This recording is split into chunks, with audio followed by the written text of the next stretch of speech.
at my time here at Brown, I've learned to like really critically think about what it even means to be masculine, and with like taking courses here in gender and sexuality, it's like we've really talked about how masculine is really just performative, like these like societal like expectations that we impose on what it means to be a man or masculine. And the same with feminine, like it's all very arbitrary. Hypermasculinity harms men because it shuts us off. I look at hypermasculinity kind of like when you overload a computer, when you open up too many tabs in your Google Chrome and your computer just shuts down. And that's kind of like what hypermasculinity is, trying to fit too many dominant aspects into one thing. I think causes a person to shut down and causes them not to be relatable, causes them to harm other people and things of that nature. It just encourages this kind of culture of violence, and I mean, obviously, particularly amongst men who believe they're kind of entitled to everything. I think like the hypermasculine culture kind of it puts like the strong, muscly man wearing a crown, like in charge of the world, as like I think every man's ideal in their head.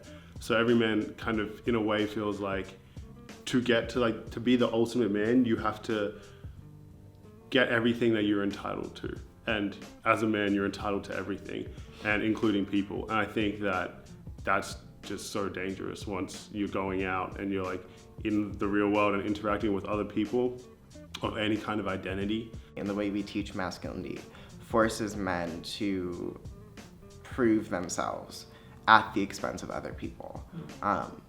Almost every term we have for like to denigrate men is in relationship to another group of people, or like, or if you're black, it's like it's a relationship to you as like an animal, or like saying that you're not even human. As a man, I've grown up with the power to exploit, and for all my life, I've had that power and not noticed that it is a power, and that through my advantage of that exploitation, I'm actively disadvantaging others. The ways in which masculinity harms men, it's important to say that's not to victimize men, and we have to situate the realities of the harm of masculinity against men in the broader context of the harm that it does in a much greater and like extreme capacity towards other people. I think for a really, really long time I struggled with sort of who I was and whether I could be a man as a result of not feeling sexual attraction, and that being such a huge part of like how masculinity is perceived. And I think like especially within my high school, it was sort of like, if you don't like girls, then like what are you?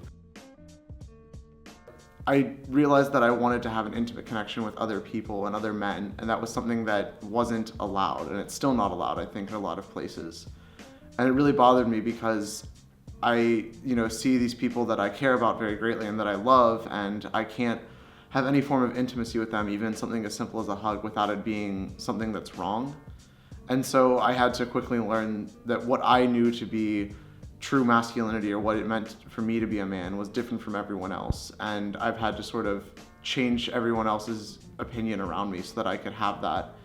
I kept things bottled in. I didn't really open up to others when I was going through a struggle, and I just thought that being a man would be keeping my emotions inside or just remaining strong throughout difficult times. But then overall, I learned that it's okay to open up to other people. It's okay to share what you're feeling deep down inside. And overall, I felt like that really helped me out into developing healthier norms. I think those small little questioning moments helped me start to question the bigger problems in society, which and ultimately ended up allowing me to open up the door for the work that I'm doing today. I don't know, I think vulnerability is like the most important thing in life, so like if you can't do that, you'll like struggle through your life. I think every moment of struggle is a triumph, because especially with gender, it's such a normalized quality in our society. Like, boys should be boys, girls should be girls is such like a commonsensical conception. And it's like, that's why you see so much, that's one of the reasons why you see so much erasure and violence and hatred and slurs and jokes and and tropes around people who break down these gender norms. I'm also trans, so my relationship to masculinity has really changed over time in terms of like how close I feel to it at times and then how distant I feel from it at times. And I think it's still a mix of both of those things depending on the time of day. The reason that this work is important to me, at least the root of it would be like the love that I have for people in my life and the ways that like masculinity has like assaulted my ability to love other people. I'm able to be more aware, but also I'm able to make other people more aware.